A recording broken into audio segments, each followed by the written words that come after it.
alasan si narsistik tidak betah berada di rumah. Rumah sering dianggap sebagai tempat perlindungan, tempat kenyamanan dan ketenangan. Namun, bagi si narsistik, konsep rumah seperti itu mungkin tidak memiliki daya tarik yang sama. Si narsistik tidak betah diam di rumah. Mereka berada dalam keadaan pergi sepanjang waktu. Mereka selalu ingin keluar rumah karena beberapa alasan ini. 1. Kebutuhan akan kekaguman yang terus-menerus. Lingkungan rumah, dengan wajah-wajah dan rutinitasnya yang familiar, seringkali tidak memberikan sanjungan terus-menerus yang mereka cari.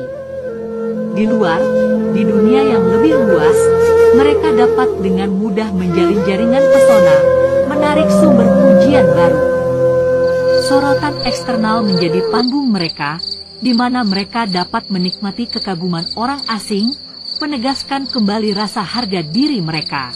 Sebaliknya, rumah mungkin terasa membatasi, kurang mendapat perhatian yang terus-menerus memicu ego mereka. Kebutuhan yang terus-menerus akan validasi eksternal mendorong mereka untuk terus mencari audiens baru dan pengagum baru di luar batas-batas ruang domestik mereka.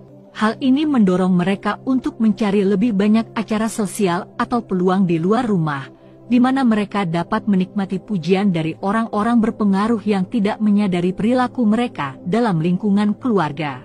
Daya tarik validasi eksternal menjadi sebuah mekanisme penanggulangan untuk sementara waktu menutupi kerapuan harga diri mereka.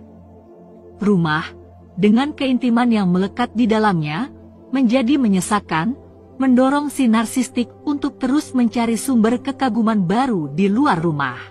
2. Mudah bosan dan mencari stimulus. Si narsistik menganggap kehidupan rumah tangga sangat menyesakan. Rutinitas, lingkungan sekitar yang familiar, dan kurangnya kegembiraan yang terus-menerus dapat dengan cepat menimbulkan kebosanan. Dunia luar menawarkan beragam pengalaman, orang, dan aktivitas baru, memberikan rangsangan yang memicu adrenalin yang didambakan oleh si narsistik. Daya pikat dunia luar membuat mereka terus bergerak, mencari pertemuan baru yang mendebarkan. Sifat lingkungan eksternal yang dinamis memuaskan selera mereka yang tak terpuaskan akan variasi, mencegah timbulnya rasa bosan yang menyertai kehidupan rumah tangga yang lebih mapan. 3. Mencari korban baru. Mereka selalu mencari individu baru untuk dimanipulasi dan dikendalikan. Rumah, dengan hubungan dan ikatan emosional yang mapan, mungkin tidak menjadi tempat berburu yang ideal bagi korban baru. Dengan bertualang keluar, si narsistik dapat mengeksploitasi kelemahan individu yang tidak menaruh curiga, menjalin jaringan manipulatif mereka di wilayah asing. Anonimitas dan sifat interaksi eksternal yang bersifat sementara memberi mereka keuntungan untuk mencari orang-orang yang tidak menyadari taktik licik mereka. Mereka secara aktif memutuskan untuk bergabung dengan klub, organisasi, atau kelompok sosial baru, di mana mereka dapat mengeksploitasi kerentanan individu yang tidak menaruh curiga. Dengan bertualang ke wilayah asing, mereka meningkatkan kemungkinan menemukan korban baru yang tidak menyadari sifat licik mereka. Rumah tangga, dengan hubungan yang sudah mapan, terbukti kurang subur untuk dimanipulasi, sehingga mendorong mereka untuk mencari target baru di dunia luar. 4. Paranoia dan takut kehilangan peluang. Mereka seringkali bergulat dengan rasa takut akan kehilangan pengalaman berharga atau peluang yang menguntungkan. Ketika diam di rumah, mereka mungkin mengalami paranoia, membayangkan bahwa calon korban atau saingan mereka sedang menikmati aktivitas yang menyenangkan tanpa mereka.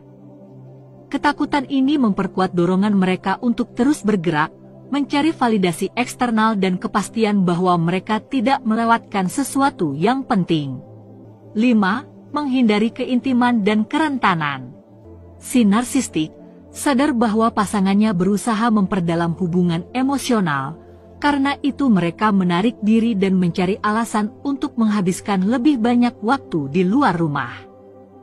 Percakapan intim dan keintiman emosional, yang melekat dalam kehidupan rumah tangga menjadi tidak nyaman bagi si narsistik yang berusaha mempertahankan kekuasaan dan kendali mereka. Rumah, dengan potensi ikatan emosional yang tulus, menjadi medan pertempuran bagi si narsistik, mendorong mereka untuk mencari perlindungan di alam interaksi eksternal yang tidak terikat secara emosional. Rumah identik dengan keintiman, sebuah konsep yang mungkin tidak nyaman bagi si narsistik.